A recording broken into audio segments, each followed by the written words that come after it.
Muito boa noite a todos! Eu sou a doutora Lu Nunes, oncologista pediátrica, e estamos aqui para mais um episódio do programa DCI, Descomplicando o Câncer Infantil. Esse foi um programa que eu idealizei para desmistificar o câncer infantil.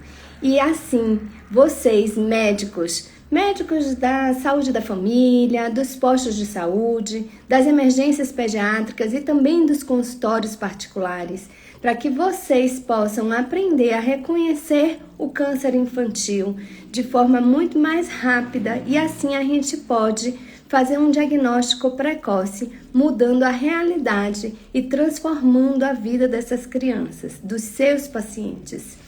Hoje nós vamos contar aqui uma história muito bonita. Preparem a caixinha de lenços, porque as emoções vão aflorar. Essa é uma história de uma menina muito linda, Camila, e eu vou trazer aqui a mãe dela, a Mônica. É uma criança que tinha uma história de um tumor de tronco, que é um tumor muito grave em uma região do cérebro que controla os nossos batimentos cardíacos e a nossa respiração. Então, é um tumor que é muito grave, muito agressivo e que responde muito pouco aos tratamentos atuais. E por isso a sobrevida dele costuma ser muito curta. É uma história triste, mas recheada de muito amor. Vocês não têm noção quanto. Eu vou convidar aqui Mônica. Olha, um monte de gente já entrou aqui. Deixa eu ver aqui, Mônica.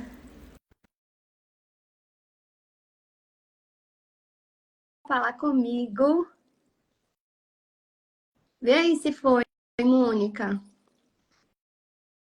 Enquanto ela... Aê! Olha ela aí!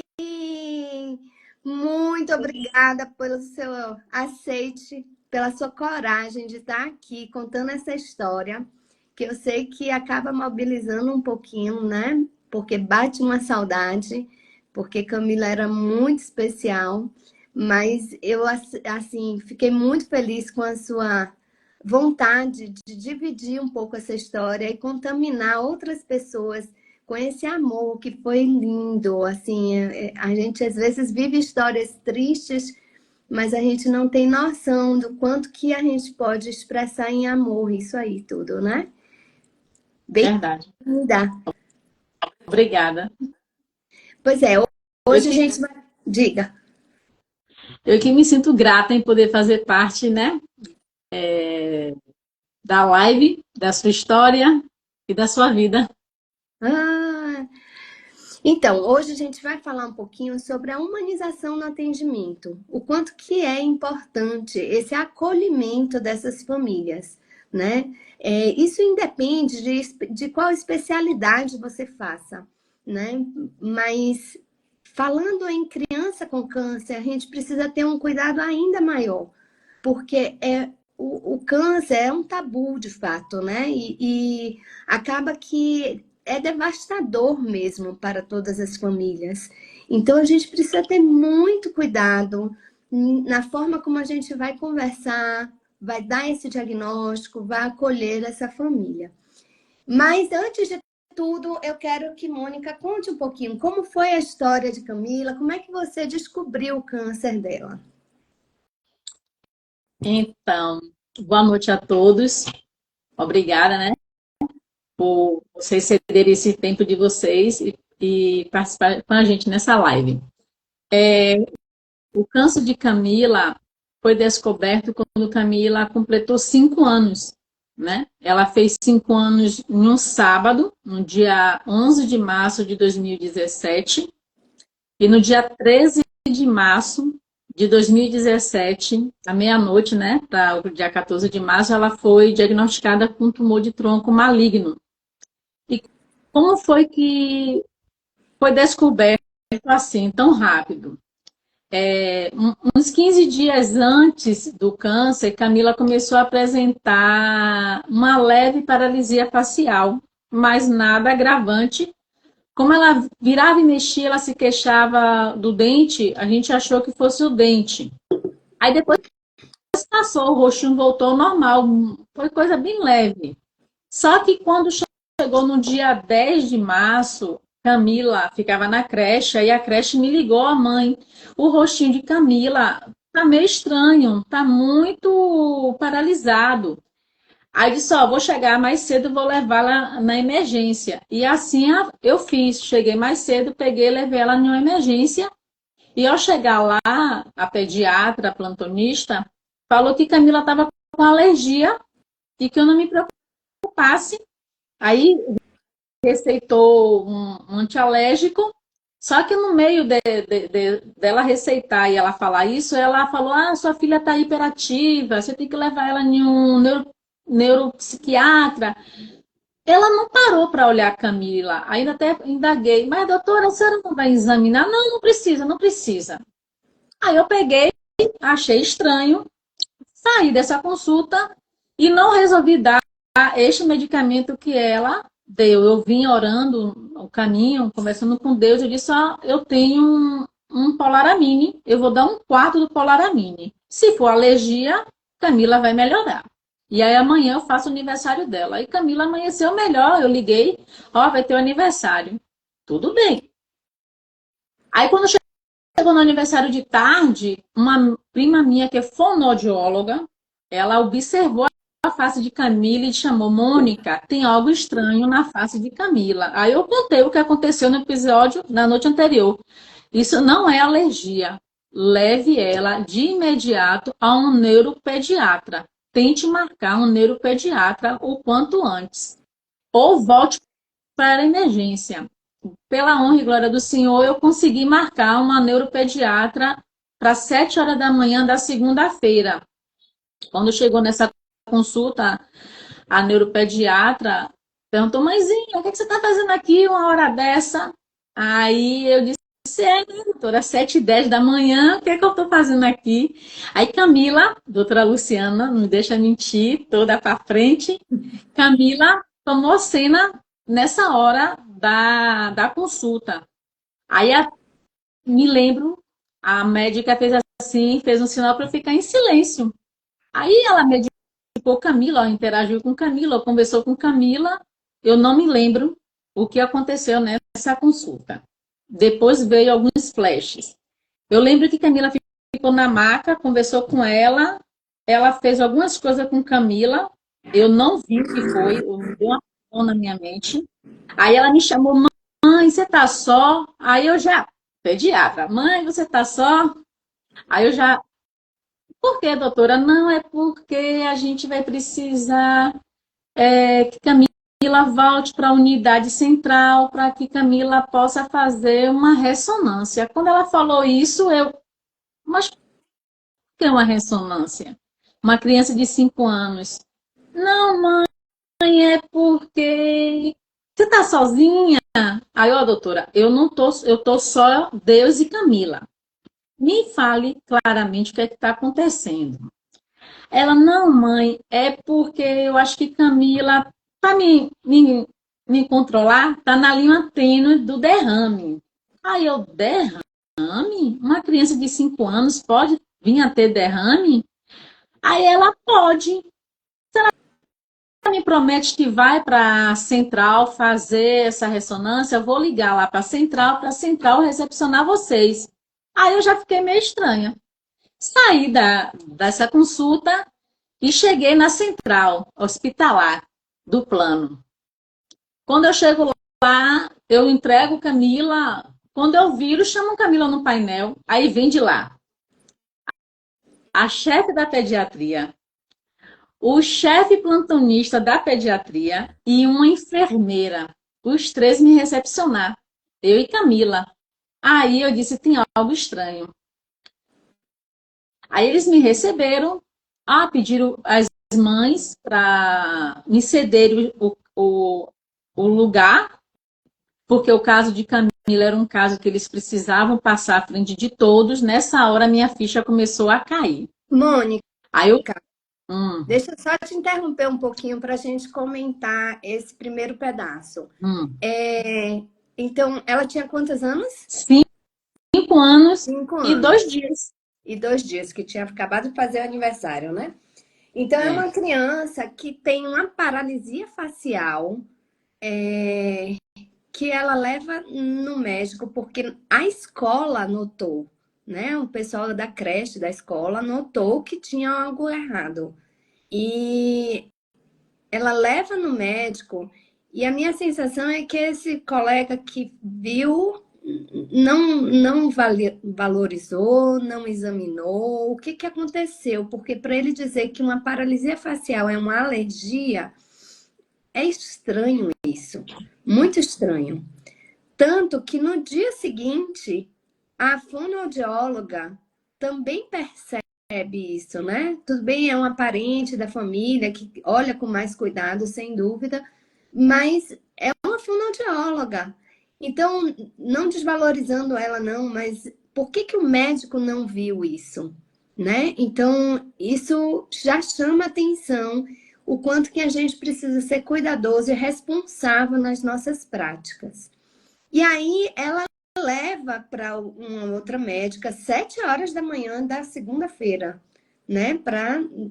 Porque o médico que viu achou que era uma alergia, prescreveu um remédio qualquer e de repente tem alguém me dizendo que minha filha pode ter tido um derrame. Olha quão diferente é isso na cabeça de uma mãe, o quanto que isso, né, deve ser complicado mesmo de entender. Alguém está dizendo que é só uma alergia e de repente a outra médica está dizendo que é um derrame, me encaminhando para a central e eu sou recepcionada por 3 médicos, né? De repente, o que não era nada passa a ser tudo. Isso a gente já precisa ter um pouco de cuidado. Mas vamos lá. Continua essa história. Aí você chegou na emergência, foi recepcionada. Você me perdoa, eu tenho 2 pets e hoje resolveram latir. Eu vou botar elas ali rapidinho. 2 pets. Espera aí. Então tá, enquanto você está indo lá, eu vou falar um pouco sobre essa questão da humanização, né? O quanto que a gente precisa estar atento. Antes da humanização, já que eu vou esperar a Mônica voltar, falar dos sinais e sintomas dos tumores cerebrais. Né? Crianças com dor de cabeça recorrente, principalmente aquelas que acordam à noite com dor, vômitos matinais, turbação visual, né? Queixas visuais de um modo geral, são sintomas que mostram, né? Chamam atenção. Ou qualquer alteração motora que apareça, né? Alguma paralisia, como foi o caso de Camila, uma paralisia facial, ou um estrabismo agudo, ou uma dificuldade de movimentar uma parte do corpo, são sinais e sintomas que chamam a atenção para uma avaliação de urgência, inclusive, porque os tumores cerebrais podem evoluir de forma agudamente muito rápido, né? As crianças podem apresentar crises convulsivas ou paralisias, alterações neurológicas definitivas se a gente não for reconhecido rapidamente. Então é muito importante isso. Mas vamos lá, ela chegou na emergência e aí... Aí ela chegando na emergência, né? Os médicos, os 3 profissionais me receberam e me levaram para uma outra sala de uma outra médica. Quando chegando lá fez assim, o nome da... Vou falar o nome da médica, porque faz parte, né? Doutora Renata, que ela viu em primeira mão depois da senhora. A Renata fez assim, falou assim, Renata disse que era o quê? Eu ainda não entendia o que era o CID-71. Aí eles falaram assim, ela está desconfiando que é o 71. Aí eu entendia, não sabia o que era. Aí o médico, o pediatra fez assim, você está achando que é isso? Aí a médica, que eu esqueci o nome dela, fez assim, eu vou fazer uns exames, já já eu respondo. Aí quando ela terminou de fazer o exame em Camila, ela disse assim, Renata não erra, é ele. É bem assim, é ele, só que a gente ainda não sabe onde está ele. Aí nessa hora eu disse, é ele quem? Aí, não, mãezinha, não é nada não, é uma linguagem nossa aqui. Aí eu quero entender, não, mãezinha, daqui a pouco vamos fazer a ressonância e depois a gente conversa com a senhora novamente. Essa equipe da manhã, ou diurna. Aí o doutor Rodrigo, que era o chefe do pediatria, atendeu Camila com o maior amor, com o maior carinho. Camila se apaixonou por ele, eles por ela. Aí, quando chegou de tarde para poder fazer a ressonância, a Camila. Aí veio o médico, o anestesista, fez assim: ó, mãe, a gente vai dar um remédio para ela, leve, para que ela possa ficar sonolenta e poder fazer a ressonância. Ok, ok. Aí tentamos fazer a primeira vez, Camila não contribuiu. Aí voltamos. Aí ele de novo: ó, mãezinha, a gente só vai poder dar mais essa dose. Camila não dormiu. Aí os médicos disseram assim: gente, tá estranho, porque a dosagem que demos nela já era para ela ter sonolento, ter dormido, cochilado ao menos, ou ficado meio apática. E ela não tá dobrando Camila. Ó, mãe, se a gente não conseguir fazer a ressonância hoje, só daqui a 15 dias. Só que o meu coração de mãe estava me dizendo que eu não poderia esperar 15 dias, que era crucial fazer naquele momento. Aí fomos para fazer novamente pela terceira vez. Aí chegando lá na terceira vez, a técnica disse assim: mãezinha, infelizmente Camila não está ajudando. Aí eu comecei a chorar e disse assim: você é mãe? Aí ela: não, mas eu tenho um sobrinho que é uma afilhada. Você me dê mais uma chance, mãezinha, não pode mais, porque a gente já expôs ela demais. Aí eu disse assim: se eu entrar no tubo, vocês deixam? Aí ela: como assim entrar no tubo? Se eu entrar no tubo com ela, ela vai ficar? Eu disse: fica, se vocês me deixarem entrar no tubo, ela faz. Aí ele disseram assim: então vai o seguinte, a senhora tem que ficar do tórax para baixo, não pode ficar do tórax para cima. Tudo bem? Eu disse: tudo bem. Aí eu: Mila, a mamãe vai entrar com você. Se ficar quietinha, ela fica. E assim eu entrei no tubo. Aí a gente ficou conversando, eu mais Mila, aí Mila, a mamãe ia ficar falando, você ia ficar quietinha. Ela: tá bom, mamãe. E assim fizemos a ressonância. Eu vou te Quando fizemos. interromper rapidinho, Camila. Oh, Camila. Mônica. Mas é porque, olha como isso já é um atendimento humanizado. Quando você permite que a mãe esteja ali junto com a criança, né? Porque a criança está assustada, né? Então você está permitindo ela participar de forma que isso dá segurança para a criança poder colaborar com a atividade, o procedimento que precisa ser feito, né? Então, isso já é uma medida de humanização que a gente pode fazer de uma forma tão simples e que às vezes o profissional de saúde nem lembra dessa possibilidade, né? Então, isso aí já foi uma forma da gente humanizar esse atendimento. E ela não precisar de uma sedação maior, aguardar, sei lá, mais 15 dias para fazer o exame e tudo. Então, essa colaboração da equipe e essa sua ideia, né, que acabou sendo facilitador para realizar o procedimento. Isso já é uma medida de humanização. Mas vamos lá, continua. Aí fizemos, né? Eu falo, fizemos a ressonância. Quando a técnica, ela veio de lá, como eu tenho amizade com técnicos de radiologia, essas coisas, então os meninos já tinham me dito, tudo que acontece lá na máquina, a gente já sabe. Por anos de experiência, a gente já sabe. A gente só não é médico, não é radiologista, seja lá o que for. Aí eu, curiosa, né, doutora? Eu cheguei e fiz assim, você viu o quê? Aí quando ela falou, ela pegou, já não quis mais me olhar nos olhos. Aí ela já tirou, já não quis mais olhar. Ela me falou assim: mãe, crê em Deus, Deus está contigo. Aí eu disse: você viu o que lá? Ela: mãe, eu não posso falar, tá todo mundo olhando pra gente aqui. Aí as câmeras porque a central da radiologia não é aqui na Bahia, é em outro lugar, em Salvador. Aí estavam lá já tudo atento. Aí eu disse: é o que? Aí ela foi e chorou. As lágrimas desceram nos olhos dela. Aí eu disse assim: eu já sei, tem algo na cabeça de minha filha. Aí ela foi: mãezinha, tchau. Aí saímos. Aí ficamos esperando o laudo, que não vem daqui de Salvador, vinha da central do plano. Aí quando deu meia-noite, ia dar meia-noite.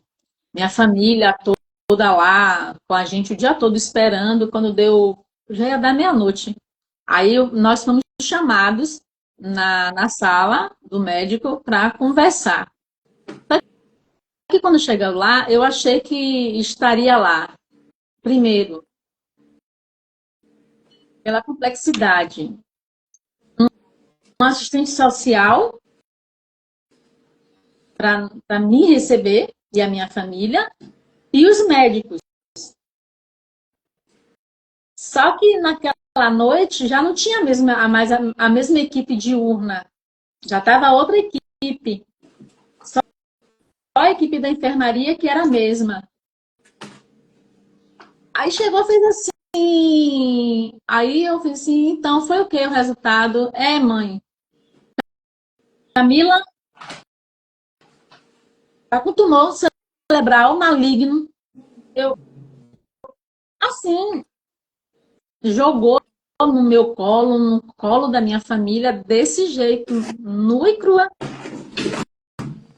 Aí o meu chão desabou, aí eu perguntei assim, não estou entendendo, como assim? Vocês estão me dizendo que a minha filha está de câncer? Está de câncer, e esse câncer é agressivo, daqui a 2 meses ela morre. Aí eu parei, olhei para um lado, olhei para o outro. Aí quando eu fico nervosa, assim, chamo, minha família não, já sabe, já não me toca, que eu não gosto de toque. Aí uma tia minha tentou me tocar e eu, eu quero que você me fale o que é que tá. Não pode operar? Não, não pode operar, não pode nada. Assim, normalmente, se puder, uma radioterapia. Assim, desse jeito, falaram comigo. É Aí eu olhei. difícil, né, Mônica, porque é, é muita informação, é uma informação muito dura e muito difícil.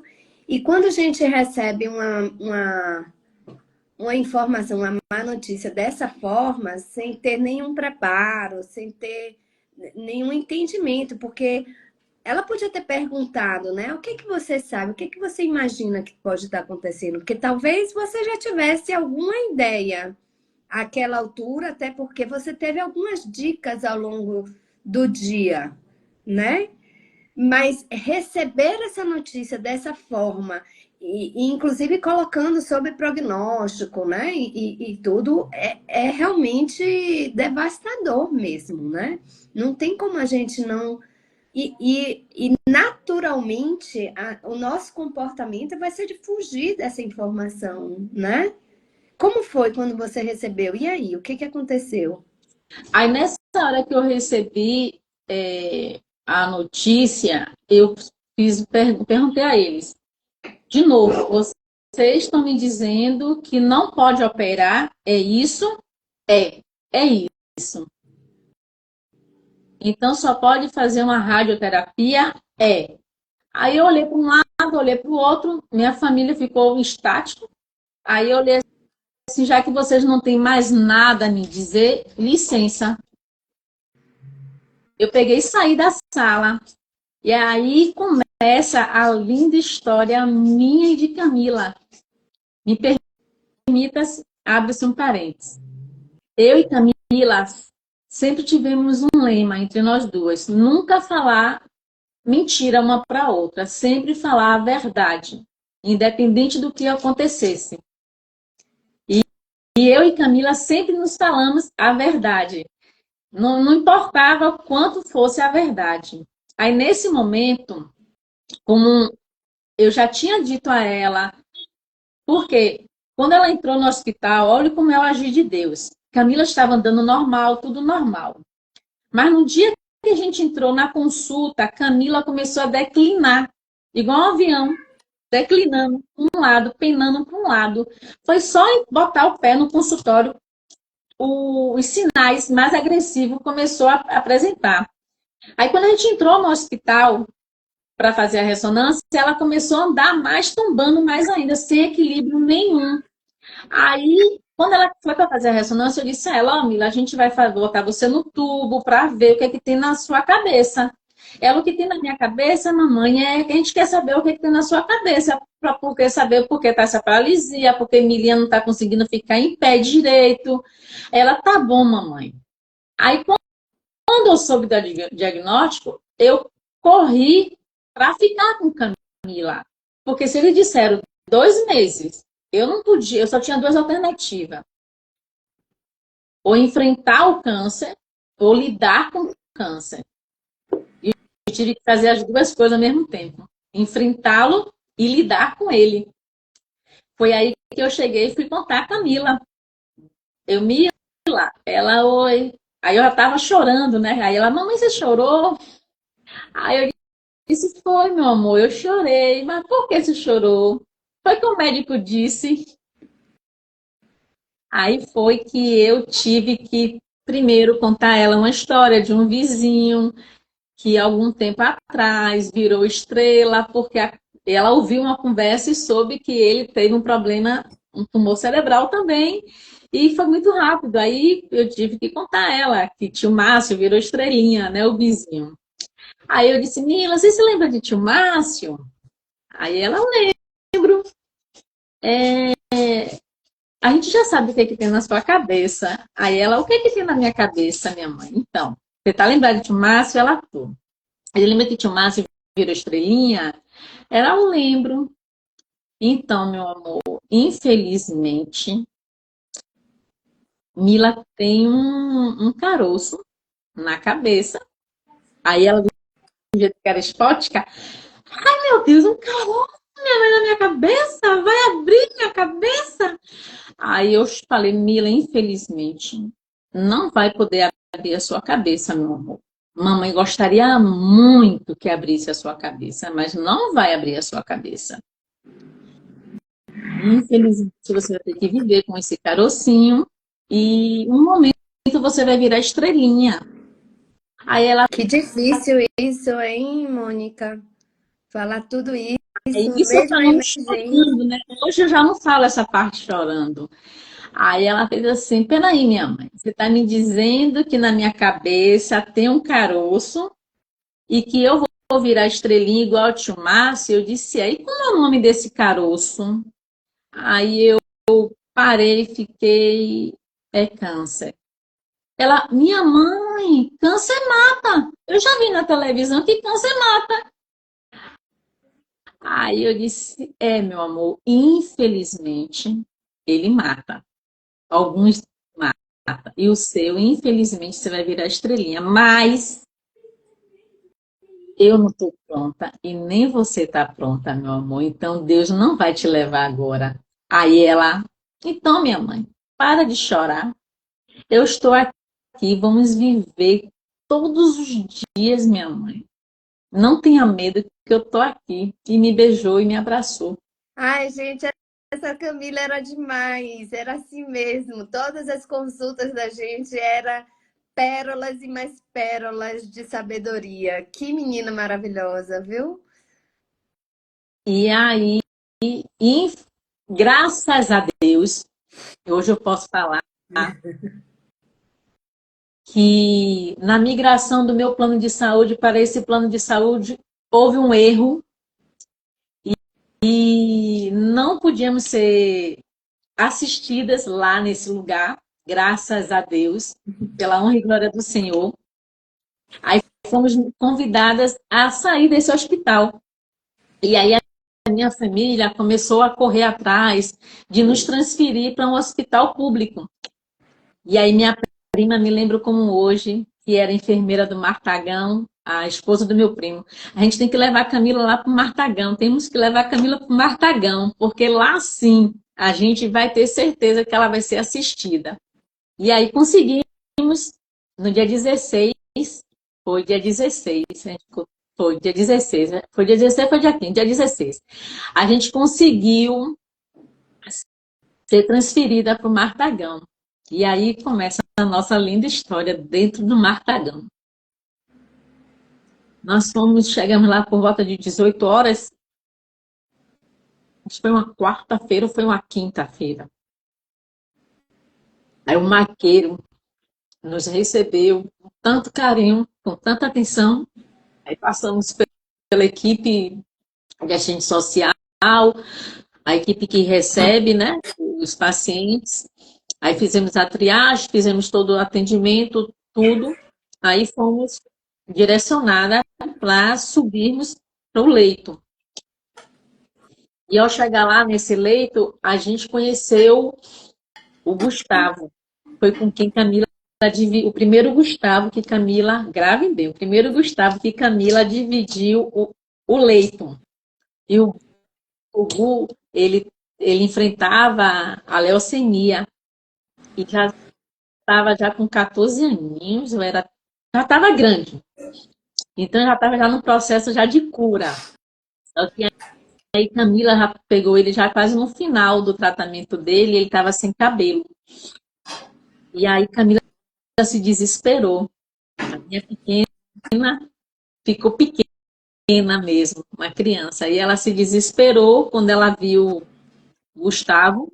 Ela viu, como eu também me desesperei, que até então, para mim, era tudo meio lúdico.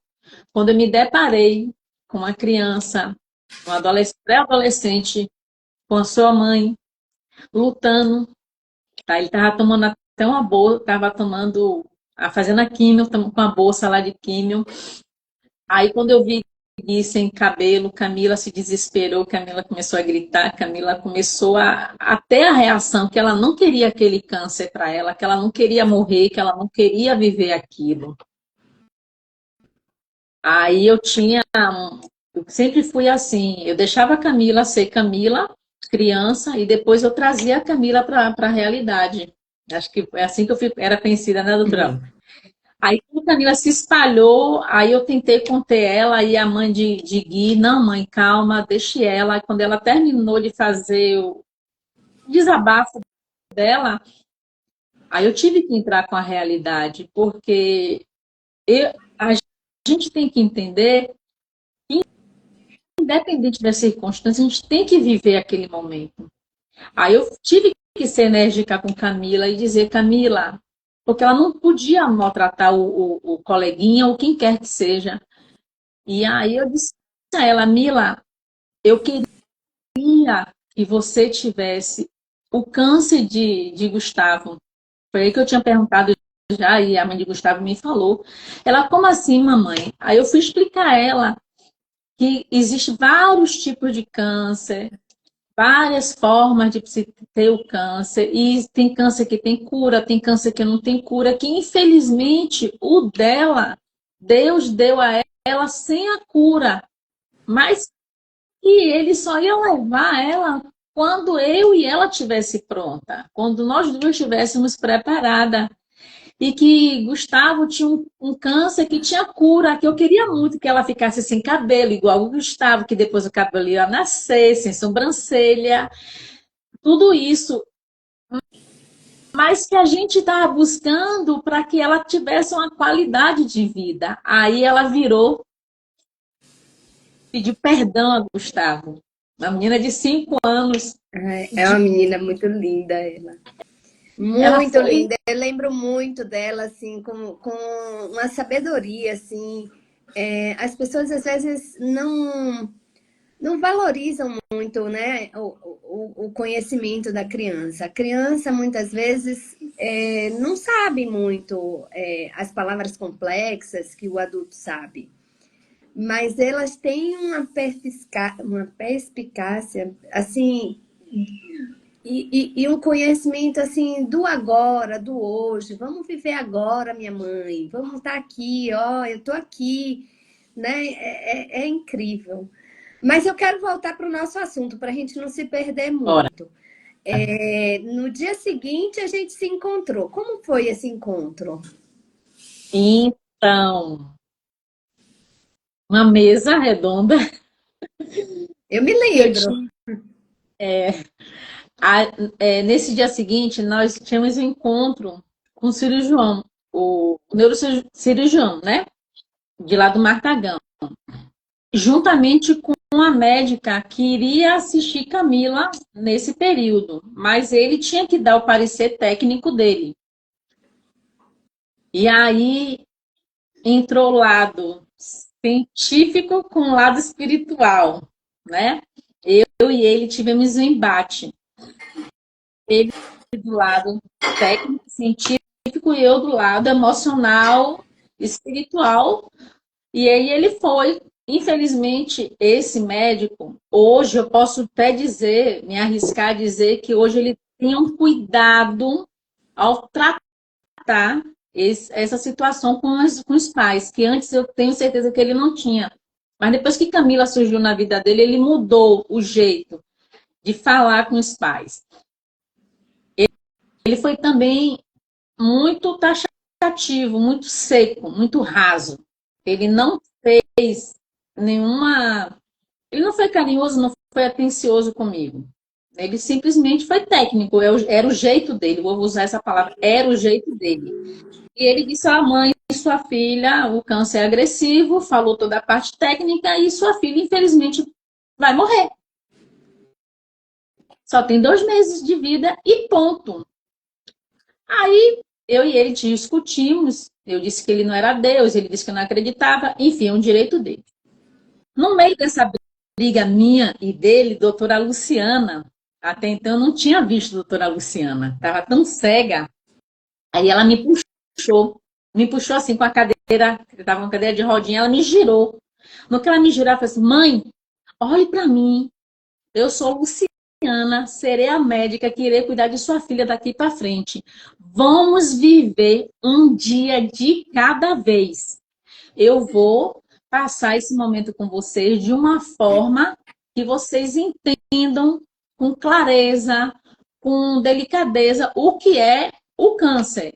Então, hoje é hoje. Amanhã é um novo dia que eu irei apresentar você de uma forma minuciosamente e cuidadosamente como é esse processo. Então, não queira aprender tudo, não queira entender tudo, que eu não vou não vou poder te explicar agora, mas com passo a passo a gente vai conhecendo Camila, vamos conhecendo o câncer de Camila, como ele vai se comportar em Camila. Mas eu não posso mentir para você, mãe, que existe cura. Hoje não há cura. Estamos buscando a cura, mas hoje a gente não tem a cura. Possa ser que a gente venha ter a cura. Eu não vou dizer à senhora que de fato são 2 meses. Possa ser que a gente saia dessa sala aqui e Camila não esteja mais viva. Como também possa ser que Camila viva anos e anos com esse câncer. Então, eu não tenho esse direito de dizer quanto tempo Camila tem de vida. E ali, Luciana me ganhou. Por que eu falo me ganhou? Quando a mãe, uma criança está de câncer, ou um familiar, a família toda está de câncer. E quando uma criança pequena está de câncer, seus pais estão de câncer. E ali foi um trabalho que, pelo cuidado de Luciana, a equipe dela, como me tratou, todos os dias a gente tinha que ir, a gente ficou internada por um período, fomos muito bem tratados, e depois a gente tinha que ir todos os dias, né? Eles tinham que ver todos os dias como é que Camila estava se comportando, e quase todos os dias tinha que tirar sangue dela para poder ver como é que estava as plaquetas dela, e como o câncer estava se manifestando dentro dela. O mesmo tratamento do primeiro dia foi o mesmo tratamento do último dia. Eu e Luciana e Camila. E a equipe dela. Eu não deixei de ser tratar... nunca deixei de dizer assim, poxa, não está faltando algo. Não faltou nada. Nada. Apesar de que eu e Luciana e Camila, a gente sempre tinha umas coisinhas, me permita, né? Aí a gente começou a fazer o tratamento todos os dias. Aí depois tem aquela parte que vai diminuindo as quantidades de dias, aí depois vai ficando em 15 em 15, depois vai ficando em 8 em 8. E Camila, graças a Deus, conseguiu. Primeiro foi todos os dias, depois foi a cada 2 dias, depois foi a cada 3 dias, depois foi... Aí foi aumentando a quantidade de espaçamento sem as visitas. A gente depois ficou a cada 15 dias. A gente não podia ficar mais que isso sem nos encontrarmos. Aí, como eu tinha eu tinha acesso ao outro plano de fazer alguns procedimentos. Aí um belo dia, já lá para o mês de agosto para setembro, Camila tinha 2 meses. Abril, maio, junho, julho, agosto, setembro. Já 6 meses. Eu comecei a visualizar a cabeça de Camila diferente. Ah, aí vocês estão se perguntando, mas foi assim, só assim, o câncer? Não. Porque o lado humanizado é o que eu queria até falar com vocês. O corpo da gente fala, e um corpo de uma criança fala tão quanto o da gente que é adulto. Camila, quando era criança, bebê, 1 ano, 2 anos, ela sempre virava e mexia, ficava com febre. E eu sempre a levava ao pediatra.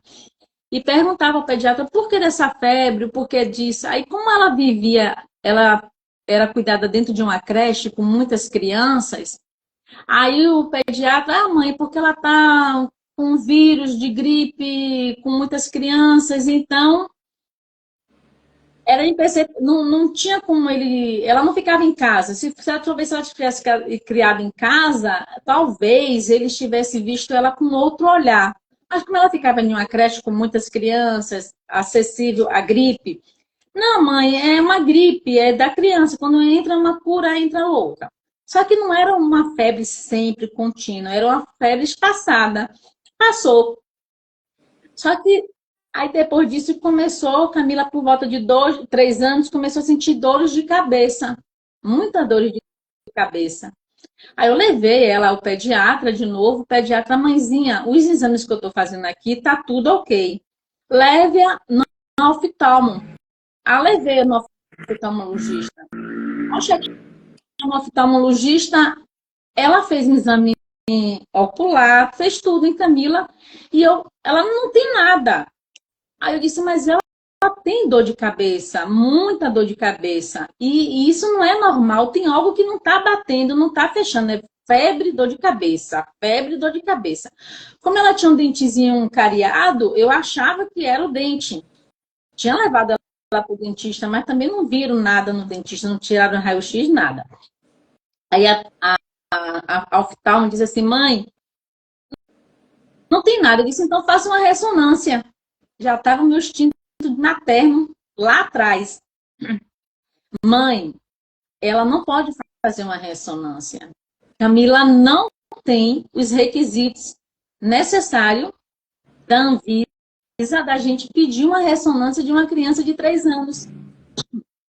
Aí eu disse, como não tem? Não tem. E quais são os requisitos? Não posso falar, mãe.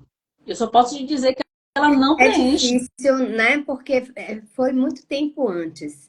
Mas essa queixa de dor recorrente, né? Uma dor que persiste, que angustia a mãe. Eu acho que quando eu falo do diagnóstico do câncer infantil, é muito constante essa queixa de Mônica, né? Eu levei no médico, eu tinha uma queixa, ninguém me valorizou essa queixa. Então, fazendo oncologia há mais de 20 anos, eu aprendi que é muito importante respeitar essa inquietação materna, né? Dê sempre valor. Não significa que necessariamente você vai precisar fazer a ressonância, porque talvez ela não tivesse critérios mesmo para fazer essa ressonância naquele momento. Ela examinou, né? Enfim, é difícil a gente julgar um atendimento que aconteceu muito tempo antes e tudo. Mas, poxa, mãe, se você tá tão angustiada, vamos fazer o seguinte: volta daqui a um mês, volta daqui a 15 dias para a gente acompanhar isso direitinho. Faz um diáriozinho dessa dor, escreve lá quando você tiver que medicar, porque são formas da gente poder validar esse atendimento, esse sentimento materno, que muitas vezes está certo, e ao mesmo tempo não deixar a gente super invadir a criança com muitos procedimentos, com muitos exames, que muitas vezes vai ser desnecessário mesmo. Então, esse balanço é que é importante, né? O médico precisa ter o conhecimento, lembrar desse diagnóstico, colocar lá o câncer no seu rol de diagnóstico diferencial, mas também valorizar essa queixa materna. Isso faz parte de humanização. Faz parte de humanização o suporte emocional, né? Você acolher essa dor dessa mãe, você ter saber se comunicar. Comunicar uma notícia difícil é muito complicado mesmo, porque perpassa um pouco dos nossos próprios sentimentos, né? Quanto é difícil para o próprio médico dizer. E muitas vezes ele tem que dizer.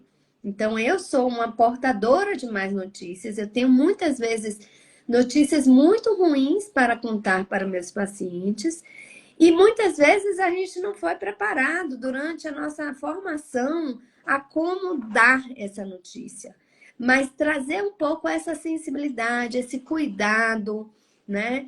A equipe multiprofissional, Mônica falou o tempo inteiro aí, a equipe da doutora Lu, porque não dá para fazer oncologia pediátrica sozinho, não dá para você dar um diagnóstico de câncer para uma mãe sozinho.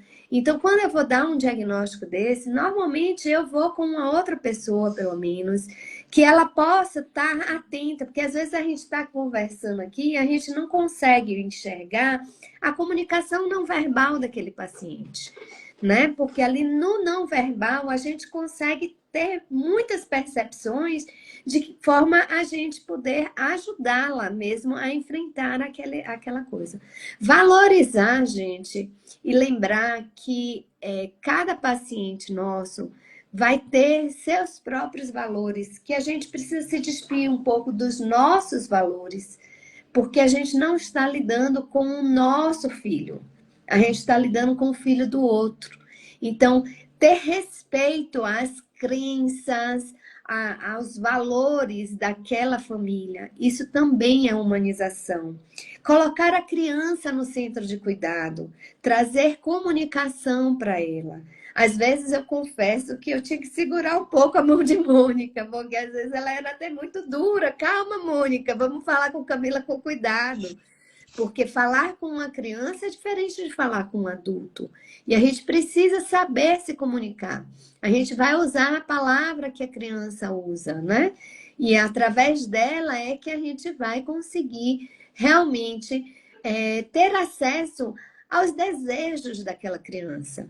E quantas vezes Mônica me trazia, né, os desejos. Você lembra, Mônica, de coisas que ela pedia para fazer, viagens e tudo. E a gente foi trabalhando ao longo do tempo, já que a gente não tinha um tratamento que modificava o curso natural daquela doença, a gente trabalhou muito a construção de um legado mesmo, né? Então, todas as vezes que a mocinha ia para festas, para tudo, eu quero fotos, eu quero saber de tudo. Não era assim? Conta aí, lembra aí um pouquinho dessas histórias. Aí, era assim, né? Como Camila já estava com 6 meses, aí eu queria ir para os lugares, né? Doutora Lu, eu posso ir para o cinema? Ela pode, assim, assim, assim. Dizia como. Os horários que a gente podia ir ao shopping, os horários que a gente poderia ir ao cinema. Aí, Camila gostava muito de praia e piscina. Aí, onde eu morava, tinha piscina. Aí eu falava assim, doutora Lu, pode usar a piscina? Aí ela, Mônica, como Camila atua em risco disciplinária, temos que tomar alguns critérios. Qual é o dia que a piscina é feita a higienização? Eu dizia na segunda, e na terça ela abre. Então, tente para a Camila ser a primeira da piscina às terças. E assim ocorria. E na verdade, onde eu moro, o prédio aqui sabia que Camila estava dodói. Aí nas terças, ninguém usava a piscina. Para que Camila usasse a piscina de adulto, né? Porque eu tinha que entrar com ela. E ela queria mergulhar. Aí o doutor Lu, Camila quer mergulhar. Não, Mônica, não deixa não. Mas ela quer. Então só um mergulho. Aí eu dizia, a doutora Lu só liberou um mergulho. Aí ela era alegria. Aí ela queria comer comidas que não tinha nada a ver. Acarajé, caranguejo. Aí eu, doutora, Camila quer comer tal comida. Eu vou liberar. Aí Ah, diga a Camila que é só um pedaço. Aí Camila comia. Aí nós fizemos uma viagem, fomos para a ilha. Eu, doutora, eu posso viajar? Ela, você vai viajar para onde? Aí eu disse, não, eu vou para a ilha. Não, para a ilha pode, mas você vai me dar o número, vai ficar tudo ciente, porque o que acontecer alguma coisa, você tem que correr para o hospital. Doutora Camila quer comer caranguejo, pode? Médico sofre, hein? Aí ela pode. Camila comeu caranguejo, dormiu a tarde toda. Eu, doutora Lu, eu acho que eu matei minha filha. Aí ela, não, Mônica, o que foi? Camila tá dormindo. Claro, você deu caranguejo, Camila tá dormindo, Mônica. Daqui a pouco a Camila acorda, feliz, satisfeita que a doutora Lu deixou ela comer o caranguejo dela. Mas isso a gente construiu, né? O como? Porque eu queria fazer também uma viagem de avião. Aí a dona doutora Lu, não. De avião você não pode. Você faz a viagem que você quiser terrestre, mas de avião você não pode de maneira alguma. Porque eu queria voltar a Gramado, onde nós fomos nossa primeira viagem. Aí a doutora Lu, não, Camila não está liberada. Porque a gente não sabe como vai reagir a compressão lá, o tumor dela. Aí eu, tá, tudo bem. E Camila era uma criança que ela entendia, ela compreendia tudo. Só que aí começou, aí sim, aí teve o problema que eu comecei a ver a cabeça de Camila diferente, aí a doutora Lu achou que era impressão minha, depois ela disse, não, Mônica, tá bom, bora fazer a ressonância. E é raro o câncer de Camila ter coágulo, né? Retenção de líquido. E aconteceu. Por que é raro? Porque, infelizmente, ele é muito agressivo e as crianças realmente só ficam 2 meses ou 3 no máximo viva com esse câncer, infelizmente. E Camila foi uma criança atípica. E aí foi diagnosticado que ela estava com retenção de líquido no cérebro. E aí, doutora Mônica, a gente vai ter que fazer uma cirurgia de emergência para colocar o DVP. Só que tem os riscos. Sedar uma criança que está com tumor desconhecido, né? E não sabe o que pode acontecer. Então, a equipe de doutora Luciana me falou todos os prós de anestesia. Ela poderia não acordar pós anestesia. Estava bem grave, né? Estava grave. Mônica, eu vou te interromper um pouquinho, porque, como você falou, a gente precisa de 2 lives, porque é muita coisa para a gente contar. E a gente já está nos últimos minutos, mas eu queria lembrar um pouquinho do último momento. Eu não sei se você vai lembrar da sua versão, mas eu queria contar a minha versão. Dos últimos dias de Camila. Eu me lembro porque Camila vinha piorando bastante. Ela vinha já com muita infecção urinária, mas também com muito déficit. A voz dela já estava bem embolada, ela já estava engasgando. Ela não falava, ela não andava, ela já não sentava, ela não urinava. Isso, E ela ela praticamente já não estava defecava direito. bem avançada a doença. Mas você não queria internar de jeito nenhum. E aí eu me lembro que eu ficava com a psicóloga, olha, meu Deus do céu, você me ajuda, porque Mônica tá me dizendo que se ela piorar, Camila vai para UTI. Como é que Camila vai para UTI? Eu não posso levar Camila para UTI. Porque eu já sabia ali que era uma coisa importante para você, porque ao longo de mais de um ano que a gente ficou juntas, a gente sabia que eu conhecia Camila e Mônica o suficiente para saber que era importante manter a dignidade de Camila. E essa conversa sobre a dignidade permeou o acompanhamento da gente.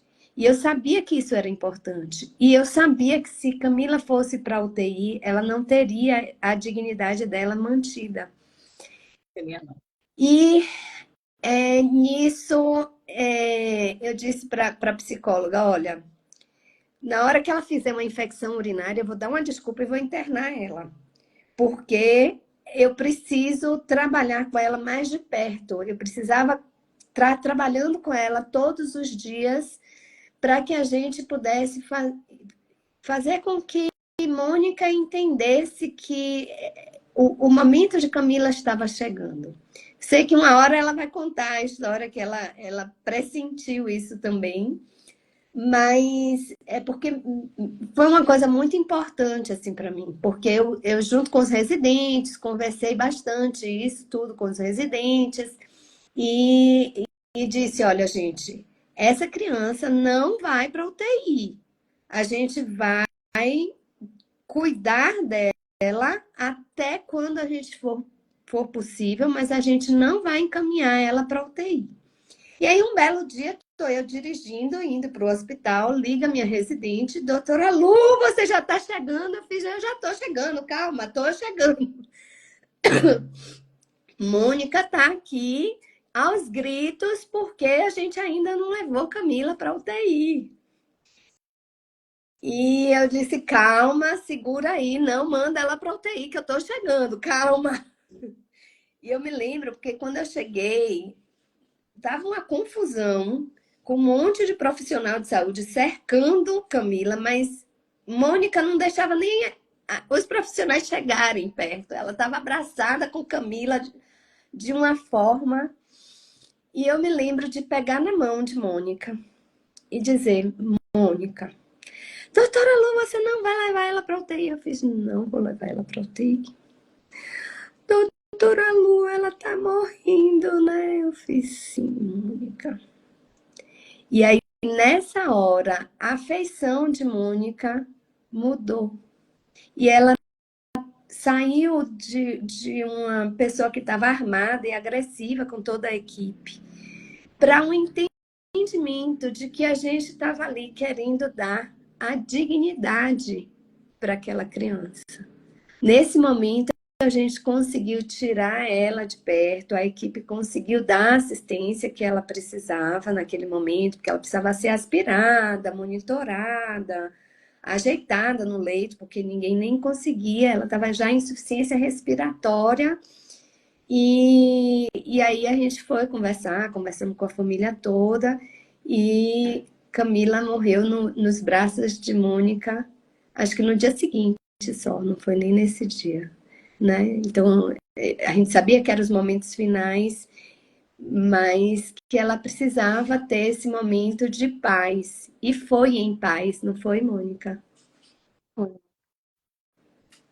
Foi assim. Camila faleceu no dia 12 de abril de 2018. Porém, no dia 10 de abril, Camila à noite piorou muito. E a equipe médica toda veio fazer os paliativos em Camila necessário. Fazer a manobra para aspirar, essas coisas, aí reanimar Camila. Eu achando que era o procedimento normal para, então, abrir um leito para colocar Camila na UTI. Só que aí foi varando a noite toda isso. Camila indo e vindo, indo e vindo. Quando chegou de manhã, os médicos já... Eu não sabia, eles estavam... Aí, tá vendo? Eles estavam ganhando horário para a doutora Luciana chegar. Isso foi de manhã cedo, muito cedo. Aí a doutora Luciana veio falar comigo. Aí nessa hora, eu como mãe, não queria liberar minha filha.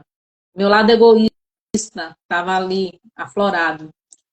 Só que depois a doutora Luciana tinha me dado um chega para lá, eu disse, poxa, minha filha já não fala. Minha filha não senta. Minha filha não se alimenta sozinha. Minha filha não faz xixi sozinha. Minha filha se contorce que nem uma cobrinha para poder fazer o número 2. Nem sentar ela conseguia sentar, ficar com o pescoço correto, porque esse câncer ele tira todos os movimentos, todo. Aí eu disse, seria muito egoísmo da minha parte eu ficar com a minha filha desse jeito. Aí eu pedi aos médicos para conversar com Camila, isso no dia 11.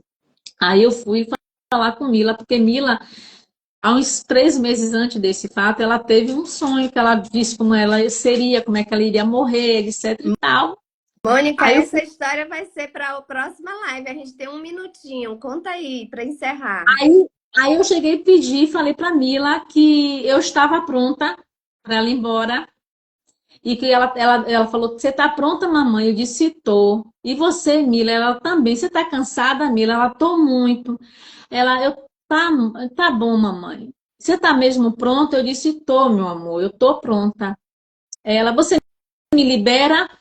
Aí eu disse a ela que eu liberava ela, que ela poderia ir ao encontro de Deus, que eu iria chorar, que eu iria ficar bem, mas que iria passar. Ela, tá bom, mamãe, eu vou, que eu tô muito cansada, eu preciso ir. E aí ela foi, ela deu a melhora da morte, mas no dia seguinte, naquele mesmo horário que eu tive o diálogo com ela faleceu nos meus braços. Eu ouvi os últimos batimentos cardíacos de Camila e a última respiração dela. E depois o banco de órgãos veio falar comigo e hoje existe duas crianças enxergando com as córneas de Camila, porque é o único lugar que poderiam doar, porque não sabe se o câncer afetou os outros órgãos. Existem coisas, né, nessa passagem da despedida minha de Mila que só Deus sabe. Foi muito lindo e eu digo que foi difícil, mas só eu saber que eu estava sendo acolhida com a equipe médica tomando conta da gente, do início ao fim, foi fácil de lidar, foi aceitável lidar, porque eu não tive apoio lá atrás. E a equipe de Luciana sempre tinha um cuidado de falar comigo quando Camila Bronco aspirou, mas graças a Deus não entrou água no pulmão dela. Quando foi para botar a sonda, a equipe foi acolhedora comigo. Quando foi para me ensinar para tirar no canal, tirar a urina dela com o canal da uretra, eu aprendi. Me ensinaram a fazer manobra, me ensinaram a aspirar, todo esse cuidado, porque eles viram que eu tinha capacidade de cuidar de Camila, mas a doutora Luciana ficava com medo de Camila convulsionar em casa e ficava me monitorando. E Camila nunca convulsionou, pela honra e glória de Deus. Camila não convulsionou. E a doutora Luciana até disse assim, mas Camila não convulsionou, é danadinha. Tinha as melhoras, mas também teve as piores. Mas diante disso tudo, eu quero agradecer imensamente a você, Luciana, porque você acreditou que era possível e me ensinou que, por mais difícil que fosse, era possível passar com dignidade. Você me deu a dignidade, você deu a Camila a dignidade, você deu a Camila esperança de dias melhores. A gente teve outras alternativas que você foi buscar em São Paulo, alternativa, a gente deu a alternativa de uma medicação que infelizmente não foi à frente, mas com Camila resolveu, né? Deu alguns dias de vida algum. Então, tudo você tentou fazer dentro da possibilidade, dentro da legalidade, dentro do que não iria infringir a dignidade de Camila, que não iria invadir o bem-estar de Camila. Porque independente de eu querer Camila viva, você queria o bem-estar de Camila, porque a paciente ali era Camila, não era Mônica. Mônica era co-participante. Mas Mônica também queria isso. Mônica é para mim um exemplo de muito amor. E um amor que é incondicional, que só mãe guerreira tem. E quando a gente consegue abrir mão da nossa própria dor, pela dor do nosso filho, isso se transborda, assim, de uma forma que essa sua história, eu não tenho dúvida, que contaminou muitas e muitas outras pessoas com uma história linda. É rapidinho. Última palavra que a gente já tem No, avançando aqui. no dia que você falou assim, Mônica, a Camila não vai descer para UTI, você falou assim, você quer sua filha dormindo a vida toda? Eu disse não, então eu não vou deixar isso acontecer. Eu não quero minha Mila dormindo a vida toda. Camila também não queria aquilo, Não né? queria. Então, na hora que você entendeu que Camila não queria aquilo, aí sim, eu acho que foi a hora de você conseguir relaxar e entender que o que a gente estava fazendo era o melhor para Camila. O que é que eu peço? Que tenha mais profissionais que olhem a gente com um olhar cuidadoso, que tenha o lado da empatia, o lado humano, se colocar um pouquinho só. Não estou dizendo que vai ser dengosos, mas se colocar só um pouquinho no nosso lugar e entender e ouvir a gente com mais percepção. Talvez seja mais rápido, seja menos doloroso, seja menos penoso, né? Para o médico, para os pacientes e para o familiar do paciente. E tem um êxito bem melhor. Com certeza. O atendimento humanizado revoluciona tudo. Se eu posso deixar uma mensagem aqui, nunca, jamais tirem a esperança do seu paciente. Essa esperança é o que o mantém vivo e o que dá gás e vontade de manter-se aqui. É claro que a gente precisa ser médicos e trazer um pouco da racionalidade, mas sempre acolher e jamais deixar de conversar com seus pacientes sobre a dignidade de como eles querem ser cuidados no final da vida. Um beijo, Mônica. Muito obrigada por essa coragem toda. Foi uma live maravilhosa. Obrigada. Agradeço muito. Obrigada Um a beijo, todos. pessoal. Até a próxima live. Beijos.